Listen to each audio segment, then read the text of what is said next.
Okay, mate, so I'm just going to go over something real quick. This should help with your snatches in terms of the bar path and the clean. I'm going to demonstrate it for both. So the main thing I want you to focus on is what you're doing with your shoulder blades when you start off the floor. So basically from here upwards, if you think about the movements your shoulder blades can do, there's kind of moving them up and down, there's protracting and retracting, and then there's all the different combinations and stuff. The main ones we're concerned with today are going to be elevation and depression, so this, and then protraction and retraction. Now the main one that you are doing at the moment, and most people do to be fair, is when you want to get your chest up and you want to get your back tight, you'll do retraction. You'll pull your shoulder blades together.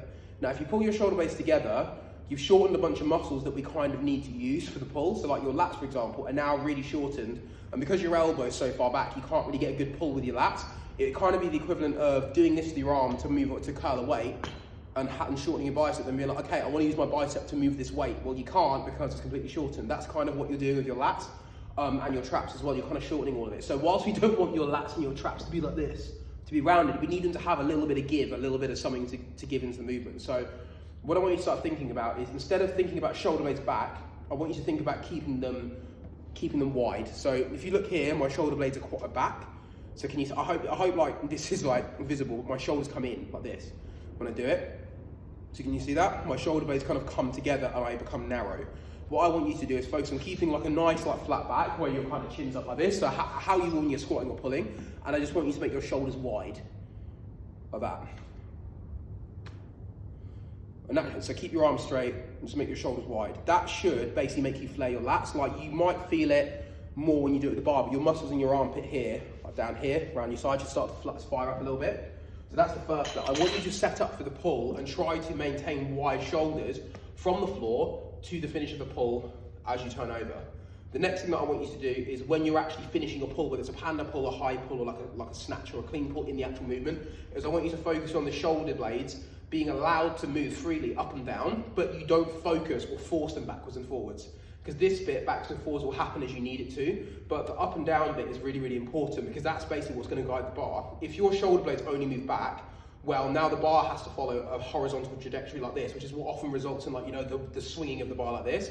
If your shoulder blades are moving freely up and down, as you finish your pull, that's what allows the bar to move up. So what it's going to look like, and I'm going to try and do it wrong first, and I'm going to tuck these in because I absolutely wanged myself with these last time, is I'm going to show you what happens if you keep your shoulder blades together and you try to just pull them back harder. What tends to happen is you'll be off the floor, you'll pull your shoulder blades together, and now your arms have become shorter. So you'll pull like this, you'll hit it, and because there's nowhere else for the bar to go, the bar has to go out, and you end up with this one. And you end up like rocking forwards like that. Like the bar path's hard to control. If you start off from the floor and you make your shoulders wide, it flares your lats like this. And it sets you in a good position to be able to keep the bar close off the floor without having to really like get really bent over it. Then if I let my shoulder blades move freely at the top, look what happens. The bar can come up. So I'm not so much trying to get you to think about shrugging, I just want you to let the shoulders freely move upwards. If you do that on your snatches, on your snatch pulls, on your cleans, on your clean pulls, you should find that things just flow a lot better and you don't need as much bar speed when it gets heavier for you to make the lift, because the movement will be shorter because the bar's not wagging around. And also, you're not ending up making the bar decelerate because it whips out away from your base support, which is your feet. So try that. Wide shoulders at all times, even when you catch it, and allow your shoulders to move up and down. Try to minimize the front to back. It's not going to completely go away, but minimize the front to the back.